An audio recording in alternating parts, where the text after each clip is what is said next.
Hey, this is Luke Simons. Tony Acevedo. Yeah, and we're here with Salt Strong. This is the third of 3 videos, so the final video that is really a series of training tutorials on how to consistently catch inshore fish, specifically snook, redfish, and trout. And as you can see here, we have equipment, and that's because this one is about equipment. So we brought a lot of gear here. We have a ton of questions, so we're gonna try to go through as fast as we can and answer as many of the questions as possible. So let's go ahead and get started. Again, this is all the top equipment, in some cases how to use it for catching snook, redfish, and trout. First question comes from our friend Danny Trevino. He asks, what kind of PFD would you recommend for beginner kayakers? He says that he has 2, they're really bulky, and are the inflatable ones okay? All right, what I brought today, this is a regular style life jacket. This is probably what you've been using. It's pretty bulky, uncomfortable to wear, especially all day on the water. I actually do have one of the inflatable type of life jackets, and they are way more comfortable than the big bulky ones. What you want to do as a beginner though is make sure it's an automatically inflating one, which means when you hit the water, it'll automatically inflate. The downside to that is the little cartridge inside, if it gets wet, either by rain or you actually accidentally hit a big wave and you get wet, it's going to inflate it. But on the safe side, if you fall in the water, let's say you get knocked out and you can't flip yourself over to get your head out of the water, that's where the drowning and all that comes into play. It's not actually based on if you can swim or not, because if you hit the water, you get knocked out. It doesn't matter if you can swim or not. You're either going to go down or you're going to get water in your lungs, and that's what causes drowning. So yeah, the inflatable ones are definitely a plus. You can also convert them to, some of them are convertible to manual inflation, which means when you fall out, there's a little tube you can blow on to fill it up.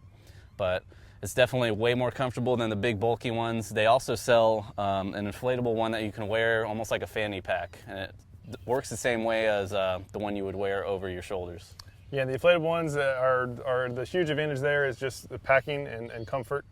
The downfall is they're more expensive, right? So yeah, that's the only downfall I could think of. They can run anywhere from $60 to almost $200, depending on which one you get. Yeah, but for kayaks, Tony is our kayak instructor. In case this is your first video of this series. So for kayaks, I would say space is essential. Definitely. And a big deal. So the smaller inflatable ones are a very, very big deal for kayak anglers. For boats, most boat people, they just get the big ones and shove them in a bin. That's what I do on mine. Yeah. It's just all about personal preference. They all work. It's a matter of price point versus comfort. Yep. Certain parameters. And also safety. Being a beginner kayaker, you don't want to go out on the water your first time without any type of life jacket on. And actually wear it. Yeah, actually wear it. In Florida, the law is you just have to have it with you. You don't have to be wearing it. But for safety, I would definitely recommend wearing it the whole time you're on the water. Yeah, great question there. Yeah, be safe, and it's all about comfort versus budget and all that. They all work. It's a good thing. Yep. So this next question is from our dear friend Mary, and she asks about kayak fishing, in particular for her son. She asks our opinion on a 2-seated kayak for her son Drew, or a single for a 10-year-old child. What would be your thoughts? I haven't personally used a tandem kayak. Tandem kayaks are where you can put both people in the kayak at once. But I've heard some horror stories about using them. You're in a very close, small, confined space, especially if you're in it with a child. If they're sitting behind you or you're sitting in front of them, you run the risk of somebody getting hooked. Okay, you're both probably going to be out there fishing and casting. One person's going to swing back, the person behind you might not be looking, or you might not be paying attention, and you can eventually end up hooking somebody, and that's definitely not fun to do, especially if you're out on the water trying to have a good day. What I would definitely recommend is, yeah, you don't want him to go out there by himself, especially being young and having not done it before. So you're probably best off spending the money on 2 cheaper kayaks that you can both control yourselves. It'll also help him get comfortable on the water by himself and controlling his own kayak. Yeah, I agree there. And if he's new to paddling, which I don't believe he is, I know he does a lot of fishing. I've seen him catching a ton of fish. Yeah. But if you do the two kayak plan, like the two singles versus one double, which I agree with, is if he's new to paddling, you can actually tie, just tie him to you. So tie the front of his kayak to the back of yours, and you can basically train him, and he can just be fishing without even paddling. And back to the double, the dual kayak is I learned fishing from a canoe with my dad, and I was always up front. And I remember one time it scared me, and I upset my dad. Is he had his favorite Ray-Bans on, which was a big deal back then, and I literally cast them. My lure hit his glasses, took them out into the water. Fortunately, I didn't hook his face, but he lost his favorite pair of glasses, and I'm sure he's still upset with me about that. So can be dangerous if you're too close to one another, especially with a kid who might not know that you can't cast directly forward when somebody's behind you. So for safety and for convenience, I would say get two if you can. So yeah, great question there. All right, so the next question comes from Tim O'Brien. Ask, how and what do you guys use to keep tackle and bait organized when space is of a minimum when targeting multiple species in one day? And I'll cover that first because I have my tackle box down here. Is that I find that less is more, and so what I like to do, this is my whole tackle box, not very big, and this also usually has my GoPro and camera equipment. So I feel less is more. So I use lures that I know can catch whatever fish I'm going after. In most cases, that's snook, redfish, and trout. So I just have this packed with my favorite lures in catching those three species, so that if I'm in a spot, I don't have to change lures. I usually have two rods. I rarely take three. I usually have two rods, one with a lure that covers the shallow water, the 2.5 feet and below, the real shallow flats. And then the second rod will have a lure that can cover a little bit deeper water, whether it's 2.5 to maybe 4 and 5 feet of water, and that's it. And I rarely change colors. It's all about the size of the lure, and the most important thing is retrieve style. So all I do is I just adjust my retrieve style, find what they're dialing in on, and then I just pick the rod depending on the depth. So I keep it super simple. I take very little gear out, and as soon as I started doing that, I started catching more and more fish. And I'll go grab the computer so you can kind of show them what you do in your kayak, because that's a big deal for kayak fishing is organization. And Tony has a pretty cool solution that he did. Yeah, so what I did, I used to use a crate in the back of my kayak, but I found that I needed that space in the back for my cooler. So what I did, this kayak comes with a console in the middle. It just opens up into the inside of the kayak. You can pretty much do the same thing. With most kayaks, they have a front hatch or a back hatch. And what I did, I took some old milk crates and I cut them up and placed them inside the kayak, as you can see here.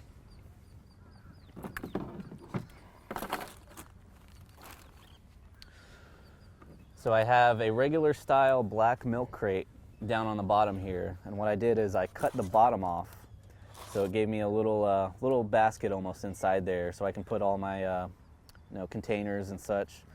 And then I have another crate here. It's kind of like a shelf style crate that you would see at like a parts store or a tool store, and that just kind of slid right in there. And I also use these waterproof containers, especially if you're on a kayak, keeps the water out. But you can also apply the same thing to inside of your kayak. Let's say if you could probably fit a milk crate in the front here, the bottom half, you would just cut it to fit inside. That way you have somewhere on the bottom of the kayak that you can just set stuff in and it doesn't slide around. So that's what I use in my kayak. If you're on a small boat or something like that, or even on your kayak, I would recommend starting out with a crate in the back. Kind of gives you an idea of what you can carry to a minimum without going overboard. Yeah, and since we're here on kayaks, here's another great question. This comes from Zig Sorowski, and he says, besides tackle and safety equipment, which we've really already touched on, we're having a lot of good kayak questions, ask, what are the top 3 must-have items in your kayak on every trip? So what do you think? Top 3 items, I would say an anchor would be one of the first things that I would want to have with me. Especially in the wind. Yeah, especially in the wind. Make sure you carry one that you can use for shallow water, which I like to use this anchor pin. It's more effective. And you also need something to anchor if you're deep. And I choose this grapple style anchor. What it does, it just opens up. It's nice and compact, it folds, so that way you can store it nicely in the kayak. So I would use this for deep water. I would use my anchor pin for shallow water. So number one anchor. What would we say number two?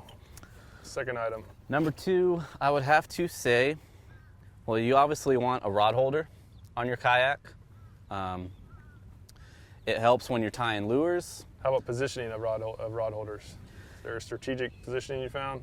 Yeah, you want the rod holder out of the way of your paddling. So when you do put a rod holder on your kayak, don't buy a kayak and start putting all this gear on it before you take it out. Make sure you take it out, bring a fishing rod, and as you're fishing, you'll kind of figure out where you want to place your stuff on your kayak. And the next item that I believe I would want with me are something to grip the fish with, or something to put the fish in to land them. Especially if you're using treble hooks, you're definitely going to want a net or some type of fish grip so you can grab the fish. You can just sling them over the side, but what I found with that, sometimes they'll pop off the hook or they'll break your line because of the weight of the fish. So just to recap that, top three things I would have with me are my anchor, some type of rod holder, and something to grab fish with. Yeah, and as far as the rod holder, if you're going to be standing up while kayak fishing, I personally like to have one right behind me, and preferably one that kind of goes vertical. That way, when you're fishing, as soon as you're done fishing, is that you can, as you're standing, you can just put the rod right back behind you, and then it's out of the way. Then you can get back to paddling, and then as soon as you want to fish again, you just reach behind you, grab it, and pull it up. It was a significant help for me in paddleboard fishing, and I do the same thing now in my kayak. So it makes a big deal. But yeah, all three, I agree. Those are three awesome, or very important items to have. Yeah. So next question, it comes from Bassmaster Fishing, and since we're up, this is perfect timing. Do you have a number one reel for inshore fishing? If so, give a brand and a price. What do you think as far as reels? As far as reels go, I've really narrowed it down to using Fluger. They're very smooth reel. They're very dependable. I've dunked mine in the water multiple times, and as long as I go home and clean it at the end of the day, it's still running smooth. I use an older Fluger President reel. Yeah, I got one right here, actually. Yeah, there's one. This is actually different from the one I have. This is the limited edition of it. But it's probably the lightest and smoothest reel for its price that I've used. Yeah, and I've been doing a lot of testing on reels, and part of the Inshore Slammer is that I go out and actually test the reels and give the pros, cons, which one has the best value, the most bang for the buck. Here's three in particular. There's the Fluger that Tony talked about. That's in the, you mentioned price points, that's in like the $80 to $90 price point. This next one is the Shimano Stratic CI4. This is the 3000. I most often use my 2500 though, and this is around $220, $230. And here's another one, Pin. This one I've been testing now, that's around $90. But I've been using some Quantums, just picked up some more. So I'll be doing detailed videos on pros and cons. And what I found though is that the reels they all work, right? And I feel that the reel, in my opinion, is one of the least important parts of it. As an artificial angler, I'd rather spend much more focus and money on a really nice rod than I would a reel, because the rod is really in control of the most important aspects of fishing, because the rod controls the casting, it controls the feel, it controls your hook set, and really the reel just provides, all of them are fairly smooth. I can't tell much of a difference between a $200 plus reel and an $80 reel, but the drag is I would say what defines a good reel versus a not so good reel. But that doesn't even matter unless you hook a big fish, and the rod is what helps you hook the big fish. So when on a budget, I would say get a less expensive reel and get a nicer rod. I would much rather fish with a really nice rod with like a little kid's reel than I would with a little kid's rod and a very expensive reel. It's for artificial lures especially, the rod is where I would say the biggest focus should be, and that's where a lot of people overspend. Yeah. Is they go out and get a really nice really nice reel, even a really big reel when it's not necessary. Even the Shimano 2500 that I have, I've got 50-pound tarpon on that, and it handles it surprisingly well. So you don't need a big reel, you don't need an expensive reel. Spend more time and effort on the rod. Yeah. I would say my suggestion. And with your reels, just make sure you maintain them. If you take them out and don't clean them, they're not going to last as long. Just spray them off with water, light mist, wipe them down, and just get all the salt off them, and they'll last a lot longer than they would if you didn't do that. Yep, great question. All right, next question we have is from Bob Faircloth, and this is for Tony. He says, yeah, Tony is not just a great fisherman, but he posts some of the best photos in the tournament, and I completely agree. That's a big reason why he's actually on our team, because he is just phenomenal about getting good pictures. And in many cases, you're out there by yourself, right? Yeah, I'm always out there by myself. I rarely have anybody there to take a picture, but I'll show you what I use real quick. Yeah. He asked it. He catches fish, but he can't figure out how to get the awesome pictures. How can Tony teach us how to do it? And all right, Bob, here you go. So first thing, I'm just using my phone. Okay, nothing fancy. iPhone 6 Plus. I have it in a waterproof case just because I'm on the kayak and just keep the phone safe. If you're on a boat or something, you could just put a Ziploc bag around it, or even on the kayak you could do that. So what I have here, it's made by Ram Mount. This is called an X grip, and what this is, it's a phone holder. You can see there I just mounted it to the kayak, and they sell different lengths of these, so if you need to get it up higher, you can buy a longer one, shorter one, whichever you need. And all it does is holds my phone right there, locked in, good to go. I put my phone on a timer, 10-second timer, and I'll sit back with the phone mounted. It's about a foot further from my feet. About a foot from my feet. And then when I'm sitting back all the way, I just wait for the timer to go off, hold the fish, click, done, check the picture, make sure it's good, let the fish go. If I need to redo it, just hit the timer again, take another picture. And that's basically it for that. That's all it is. Yeah, that's huge too. It's phenomenal how good of quality pictures these smartphones have now. So you really don't have to have a fancy GoPro or a fancy camera. Just these phones are fantastic, and you are proof of that. Yeah, and it's just all about placement, where you place the mount, how far away you have the phone from you, and it depends from phone to phone. The amount of picture they actually capture is different, so you really have to experiment with it. Yep. So next question is from Mark Hurley. What kind and size leader should I keep on hand for inshore fishing, and how important is it to use the right one? What difference does it make? Pretty big difference. Yeah, it makes a huge difference, especially with water clarity. Cleaner water, typically want a lighter leader. Dirty water, you can get away with any kind of leader. If you're fishing near structure, you're going to want a heavier leader. As far as one a general rule of thumb, what do you think?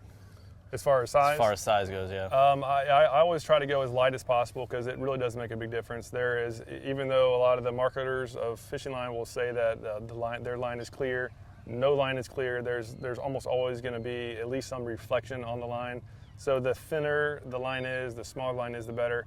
For going after redfish and trout, in particular, when I was doing tournaments, I would use no more than 20-pound test, and that's for upper slot redfish. I've even caught some of the big bulls on just 20-pound tests. Redfish really don't do too much damage to leaders in most cases, but snook, however, when snook's in the equation, I'll bump it up to around 25 or 30. So I would say in the 20 to 30-pound range is what you should use in most cases. If you're fishing heavy structure, as Tony said before, like docks or real thick and heavy oyster beds, is to get a thicker line, like a 30 plus. Yeah, and I would also say 20-pound is probably what I would keep on hand at all times. I've caught all my big bull reds on 20-pound tests, 20-pound test fluorocarbon, and I've also caught snook on it. So it's a good choice to have with you at all times, 20-pound. Yeah, what a mistake a lot of people make is they're using 40 and sometimes 50 and 60-pound tests on the flats in clear water, and that's not necessary, and in many cases that's going to really hinder the amount of strikes you're going to get. Yep, you're in open water, keep it simple, keep it down. And be sure to use a leader, preferably fluorocarbon. Studies have shown that is better, but in many cases I just use normal mono and still catch a lot of fish. But very, very important is not to go directly from braid to your lure, because that is just not very clear. Fish can definitely see it. So very, very important is to use leader and to use as small leader as you feel comfortable with. All right, as far as the length of the leader, I would say that's another topic. I don't know about you, but I like to use around 2 feet of line. I would say 24 inches would be my ideal length. I usually start with about 28, and then I'll replace it once it gets down to about 20 inches or so. That allows me to retie maybe 4 or 5 times. Yeah. What about you?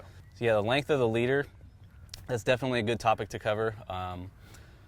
When the braid is connected to the leader, the fish could usually see the braid. So I typically use a little longer of a leader, anywhere from 2 feet, almost up to 3 feet. You want to make sure that the knot doesn't go through your guides on your pole, because that can completely screw up your cast. It can screw up the little guides on your rod.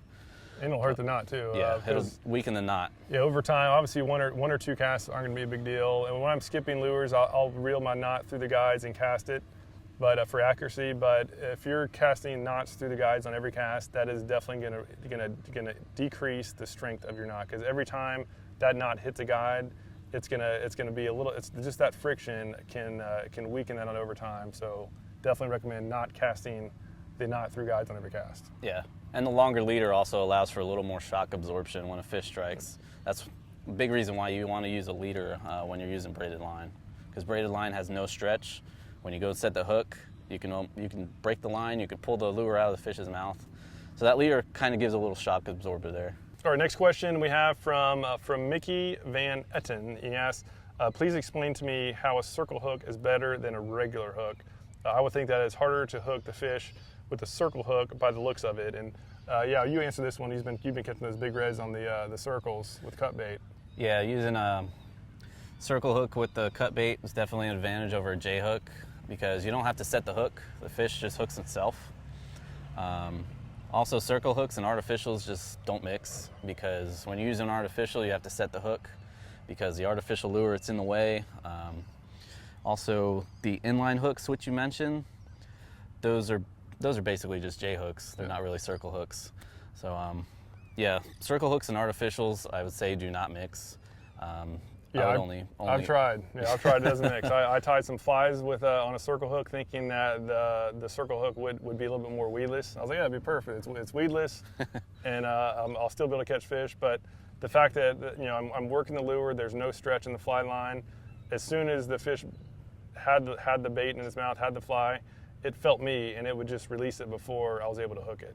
So definitely recommend J hooks for any type of artificial lures where you're actually working a lure where the line is tight.